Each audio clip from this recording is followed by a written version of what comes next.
চাইলাম একরকম আর হয়ে গেল আর একরকম। পুরো ভিডিওটা দেখো তাহলেই বুঝতে পারবে যে কি হয়ে গেল। তো নমস্কার বন্ধুরা, good morning, welcome back to my channel. আশা করছি তোমরা সকলে খুব ভালো আছো এবং সুস্থ আছো। আমিও কিন্তু অনেকটাই ভালো আছি। চলে আসলাম নতুন একটি ইন্টারেস্টিং ব্লগ ভিডিও নিয়ে। আর আজকের ভিডিওটা একদম দেখো রান্নাঘর থেকেই শুরু করছি। আমাদের যেহেতু মাটির রান্নাঘর, আর এই বর্ষার দিনে কিন্তু মাটির রান্নাঘরে পিঁপড়ের বাসা বেড়ে যায়। তোমাদের যাদের যাদের মাটির ঘর আছে তোমরা অবশ্যই বুঝবে ঠিক কতটা স্ট্রাগল করে এই দিনগুলোতে রান্নাবাড়ি করতে হয়। তো সকাল উঠেই দেখো ঝাড় দেওয়া শুরু করেছে, আর চারিদিকে এত পিঁপড়ের বাসা করেছে। আর বৃষ্টির ফলে দেখো আমাদের উনুন পাড়টাও কেমন স্যাঁতস্যাঁতে হয়ে গেছে। আর এভাবে না রান্নাবাড়া করতে কিন্তু খুবই কষ্ট হয়। বিশেষ করে আমাদের তো পাটকাঠি নেই, প্রতি বছর কিন্তু অনেক অনেক পাটকাঠি থাকে। এবছর না পাটকাঠিটা একদম নেই।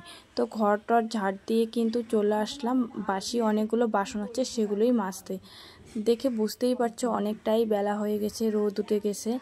তো এই যে বাসি বাসনগুলো মাজবো। তারপর আমরা ডেইলি কড়াইটা না, হাঁড়িটা কিন্তু আমরা লেপ দিই, মাটির লেপ দিই। তারপর আর কি পরিষ্কার করে মেজে আবার প্রত্যেক দিন রান্না করি।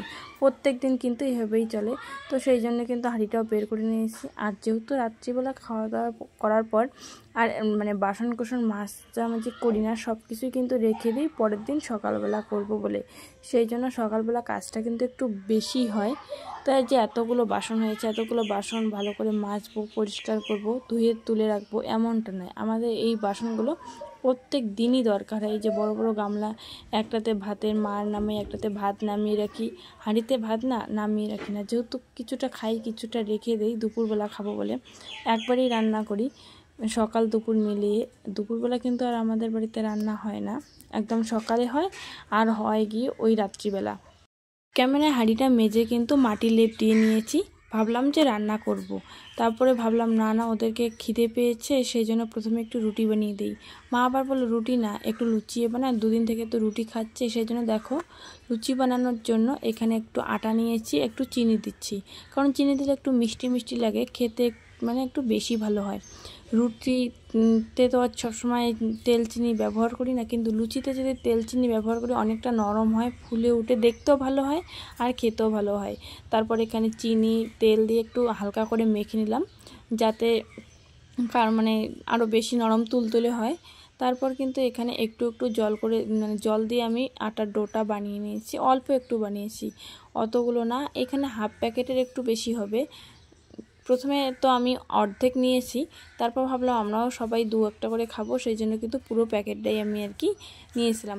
এই যে দেখতে পাচ্ছ এইটুকুই কিন্তু বানিয়েছিলাম। তারপর অল্প যেহেতু তেল ছিল, তেলের সংখ্যাটাও কম ছিল বাড়িতে, সাদা তেল অল্প থাকায় প্রথমে একটু বানিয়েছি। তারপর একটু যেটুকু কম হয়েছে সেইটুকুই কিন্তু আমি অল্প অল্প তেল ঘুরিয়ে নিয়ে পরোটা মতন বানিয়ে নিয়েছি। যাই হোক, ওদের তো হয়েছে, আমার ভাসিদের তো হয়েছে, এটাই আর কি।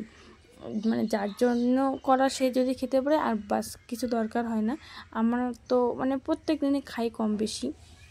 তো এখানে ওই যে তেল দিয়ে রুটিগুলো বানিয়ে নিয়েছি, তারপর কিন্তু একদম রান্না করেছি। আর ওদেরকে লুচিগুলো যে বানাইছি ওগুলো কিন্তু আমি কোনো রকম ভিডিও করতে পারিনি, কারণ তখন আমার ক্যামেরা ধরার মতো কেউ ছিল না। আর এখনও পর্যন্ত আমার সত্যি কথা বলতে কোনো রকম সেলফি স্টিক, স্ট্যান্ড, তারপর কোনো কিচ্ছু আমার ভিডিও করার জন্য কোনো সামগ্রী নেই, এই একটা মাত্র ফোন ছাড়া। এই যে দেখতে পাচ্ছ লুচিগুলো এমন হয়েছে, যেহেতু একটু কম তেল ছিল আগেই বললাম, তো কম তেলের মধ্যেই কিন্তু আমি লুচিগুলো বানিয়েছি। হ্যাঁ, একটু হলেও কিন্তু তেল বেশি থাকলে বেশি ভালো হয়, ফুলকো ফুলকো লুচি হয়। তবে যথেষ্ট ভালো হয়েছে আমার মনে হয়।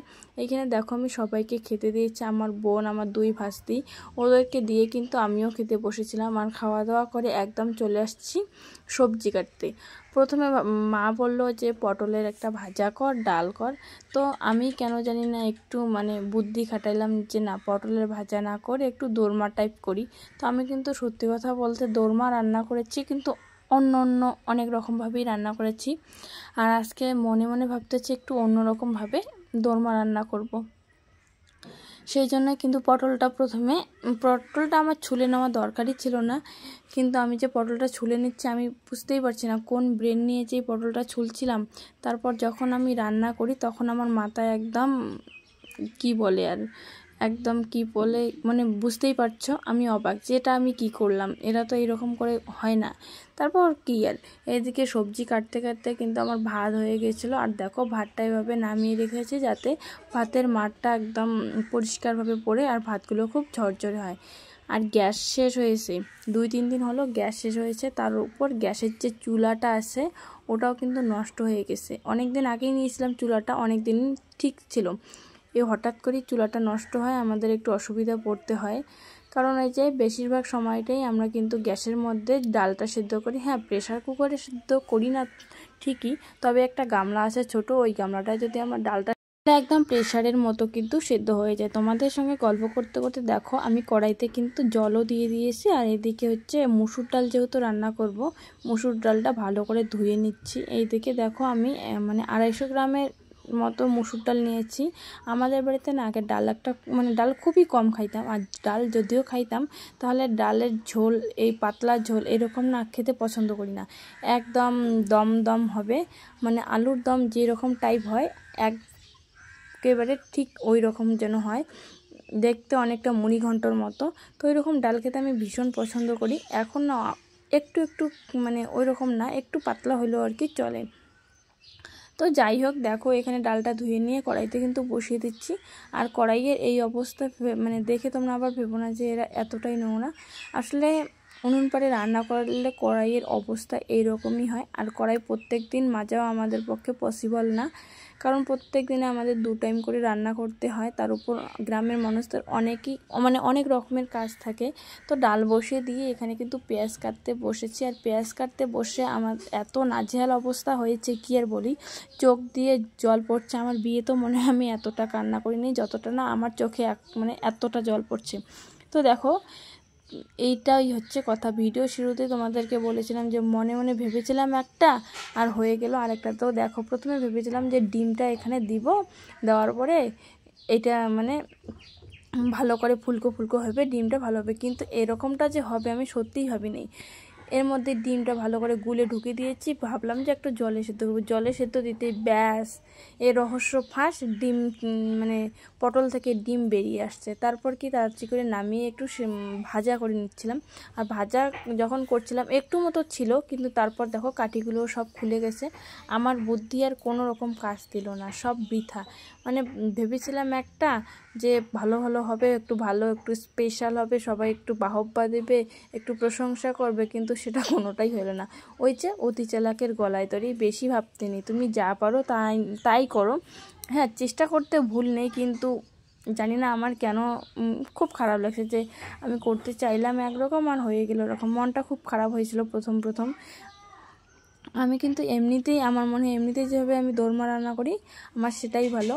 তো যাই হোক চেষ্টা করে দেখলাম, মানে এর থেকেও কিন্তু আমি অনেকটা শিক্ষা পেলাম যে এইভাবে না, আমি যদি পটলটা ছোট করে মুখটা কেটে পটলের বীজটা বের করে ডিমটা প্রথমে ভেজেই নিতাম তাহলে আমার বেশি ভালো হতো।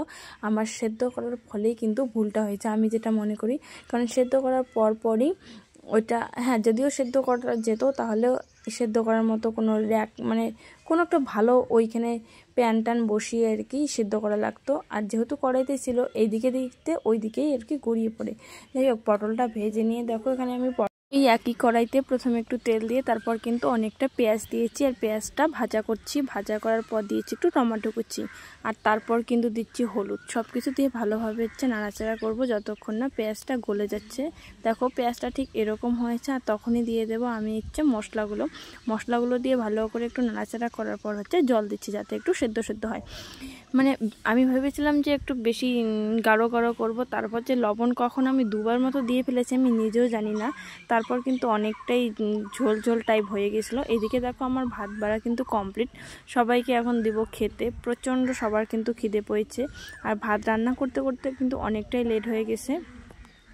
আসলে একটু অসুস্থ হয়ে পড়েছে, বাড়িতে কয়েকটা অক্সিজেনের প্যাকেট আনাই থাকে, তার মধ্যে শেষ হতে 2টা মতো মানে আছে, তার মধ্যেই দেখো একটা থেকে আমি অক্সিজেন দিচ্ছি যাতে একটু সুস্থ হয়। জানি না সুস্থ হবে কিনা, কিন্তু আমার যেটা কর্তব্য আমি সেই কর্তব্যটা করি, কারণ আমি ডক্টরকে ফোন করেছি, ডক্টর নাকি ছুটিতে আসে।